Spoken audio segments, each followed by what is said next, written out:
Okay, good morning. So the first discussion that we will have is regarding dimensions and measurements. Okay? So this is important not only in physics but also in science. So first, we have what we call measurements.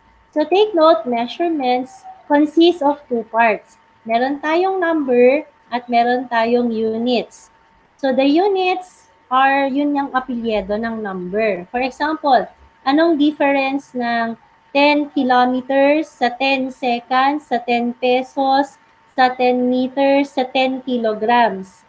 So take note, pare-parehas siyang number 10. But yung units niya would decipher kung time siya, kung mass siya, kung length siya, and others, no? So, parang in effect, yung units, parang apelyido natin. Parang ganun. Pag sa numbers, yun yung katumbas ng apelyido natin. Another important factor in physics is the scientific notation. Kasi for scientific, there are very large quantities in physics and there are also very small quantities in physics. So, masyadong matrabaho pag nagsulat ka ng maraming zero and sometimes when you miss one zero or when you miss one quantity, it would mean different already.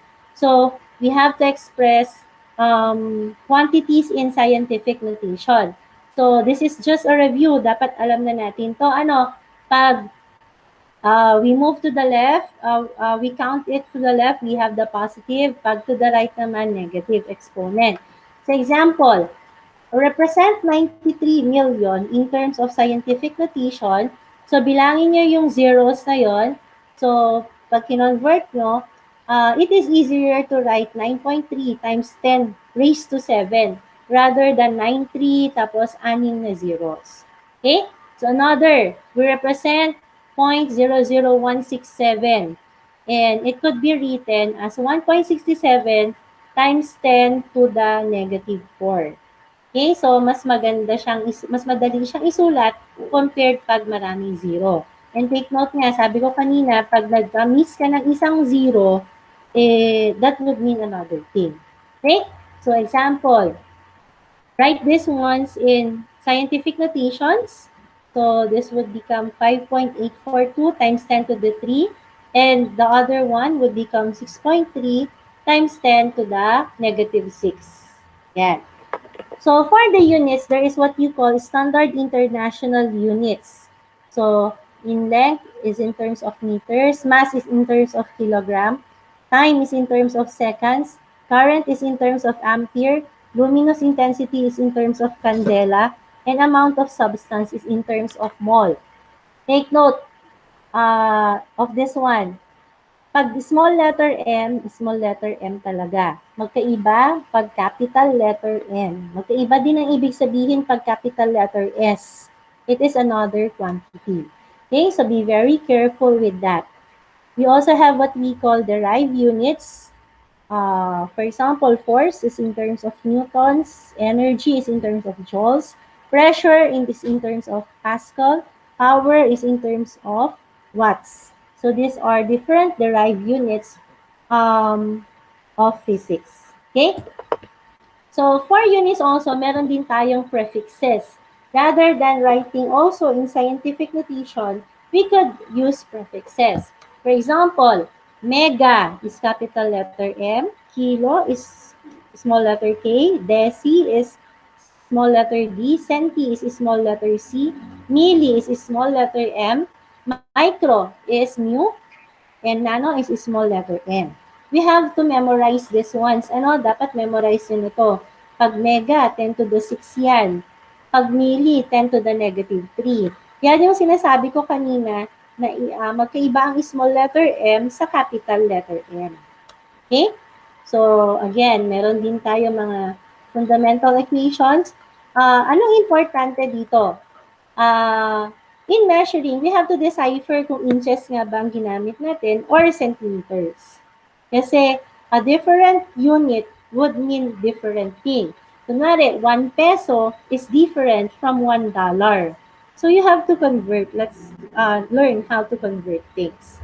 Okay? So these are the different system metric system for measuring length. And when we convert it to volume, it's just length times 3 is the volume. For example, of a cube. Okay? So we have length, volume, and mass. Now, in measuring, not all quantities are exact in physics. Okay? Sa physics, we just approximate things. Kunwari, in this example, the first student would measure 2.85, the second student would measure 2.84, the other student would measure 2.86. Okay lang yon, no? It's better to have different tawag doon, interpretations of the quantities, the measurement, basta importante, you get the average. Okay? You have to get the average. Kasi there is no such thing as exact in physics. But in measuring, you have to, tawag doon, alalahanin itong mga ano na to. So, it's better to be accurate than precise. So, what's the difference between accuracy and precision? Pag sinabi kasi nating precision, hindi porke pare-parehas kayo would mean tama kayo. So, this is the first example. Ano? Tapos, ito naman yung ayaw natin. Poor precision and pure accuracy for the second diagram. For the third diagram, ito yung gusto natin. We want to have an accurate result and it's also precise. Mas malapit siya sa result. Yon. So, itong precision na to, ito yung example na lahat kayo nangopya. Pero pare-parehas kayo, hindi porke pare-parehas kayo ng answer, correct na yon. Okay? So, make sure na pag nangopya kayo, tama. Ganon. Okay? Next, for significant figures, there are also rules for significant figures. So, basically, all non-zero are significant. So, in this case, 1,457, meron tayong 4 significant figures. Tapos, dito naman, leading zeros are not counted. So, we have 2 significant figures here. Pag ang zero in between the numbers, it is considered significant. Okay? So, trailing zeros are not significant. So, for this case, for 100, the number 1 is the only significant. Pero pag may decimal siya, pati yung mga zeros na yon are significant. Okay? So, yun yung rule for significance figures. And we also have to know the rules for rounding. Alam na natin yan. Anything that is greater than 5, you round up. And lesser than 5, you round down. Okay? So, para saan yan? Kasi when writing or having answers, the teacher would not say, write your answers in 2 decimal places. Hindi ganon lagi. No? Especially, kunyari, pag sa entrance test or sa DOST test. You have to decipher which is the right answer by determining the right significant number of figures. Okay? So, ano yung mafa-follow? The final answer is based on the lesser number of significant figures dun sa given. So, in this case, we have 4.56 multiplied by 1.4.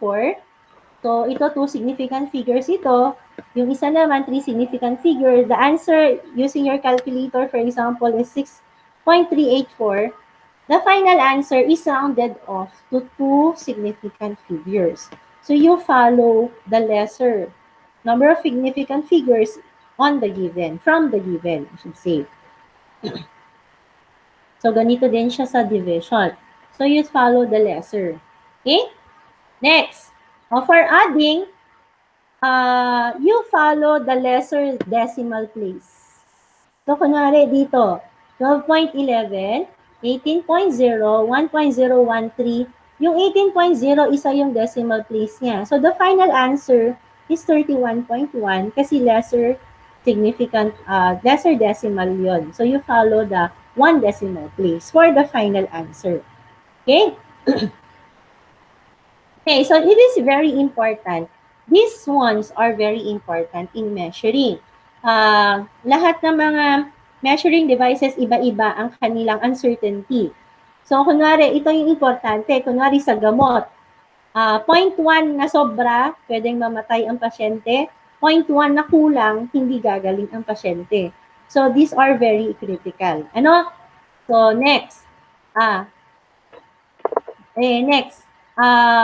The conversion of units. Okay?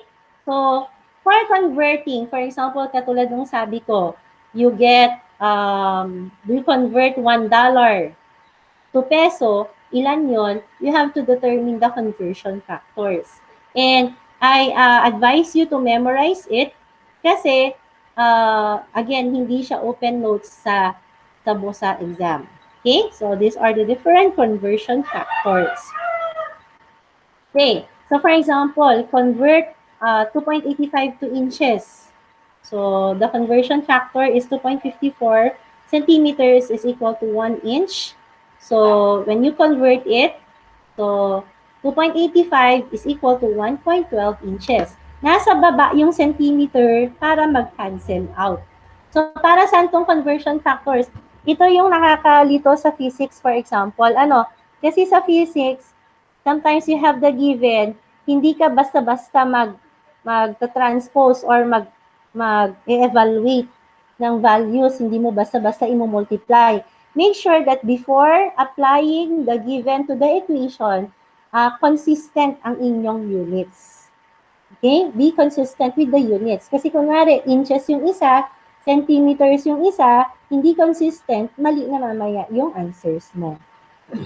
Okay? The conversion factor, let's say 6.8 feet, convert it to 12 inches, to inches. So the conversion factor is 1 foot is 12 inches. So we have 82 inches. Ganyan. So convert 4.5 pounds to kilogram. Take note, pounds is in terms of weight and you would convert it to mass. So this is an example of conversion. Pero ang tanong kasi, you have to convert it to grams. So again, that kilogram, you have to convert it to grams. 1 kilogram is equal to 1,000 grams. So this is the answer. Okay? So kunyari, convert hours to seconds. So you have to cancel it. 1 hour is equal to 60 minutes and 1 minute is 60 seconds. So you should know the correct conversion factor. Another type of conversion is the temperature. Take note, we have 3 temperature scales. We have Fahrenheit, Celsius, and Kelvin. So for the Fahrenheit, ang common factor niya is the boiling point and the freezing point of water. Yun lang, for the Fahrenheit, the freezing point is 32 degrees. Sa boiling niya, 212. Sa Celsius, 0. Ang boiling niya, 100. Ang Kelvin naman, freezing niya, 273. Ang boiling niya, 373. So, bakit magkakaiba? Depende kasi sa gamit. For example, ang Celsius ginagamit sa Philippines. We use Celsius as scale. Ang Fahrenheit, usually, pag mga snowy countries, yung mga snow. So, yan, ginagamit nilang scale ay Fahrenheit. Ang Kelvin naman is used for scientific purposes. Okay? So, what are the different conversion scales? Conversion. So, this is the formula. When you convert Celsius to Kelvin, ito yung formula. Okay, for example, let's convert 70 degrees Celsius to Kelvin. So, use the formula. So, that is equivalent to 343 Kelvin. Only the Kelvin scale does not have a degree sign. Okay? Next, kunyari, let's convert Fahrenheit to Celsius. So, you use this formula. For Celsius to Fahrenheit, just manipulate this equation to derive Fahrenheit. So, yun. Okay? So, kunwari, at what temperature is Celsius degree equal to Fahrenheit?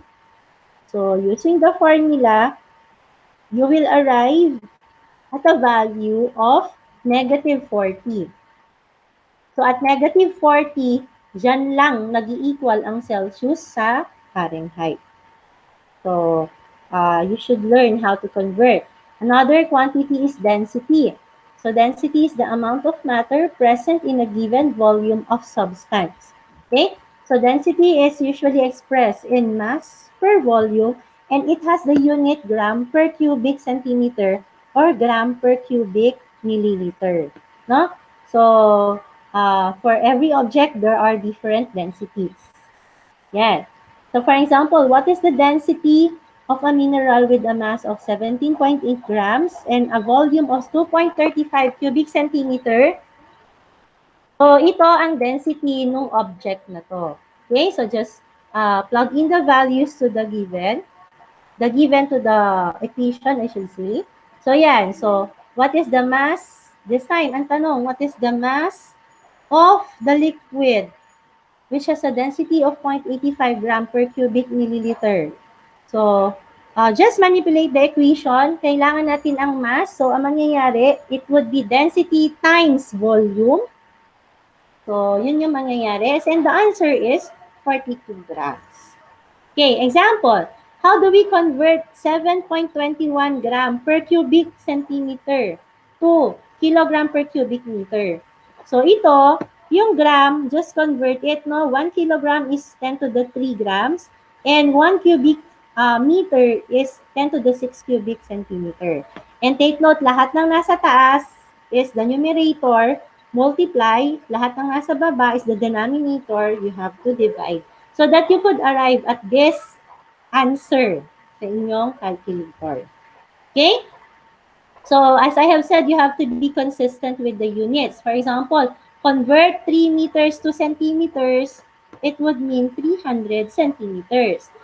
Pero what if you add 3 meters to 2 centimeters?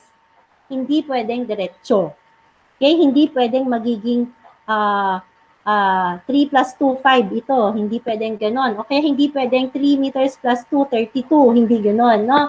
So, ang gagawin mo, itong 3 meters, convert mo muna sa centimeter, saka mo i-add si 2 centimeters. So, ang mangyayari, ito ay magiging 302 centimeters.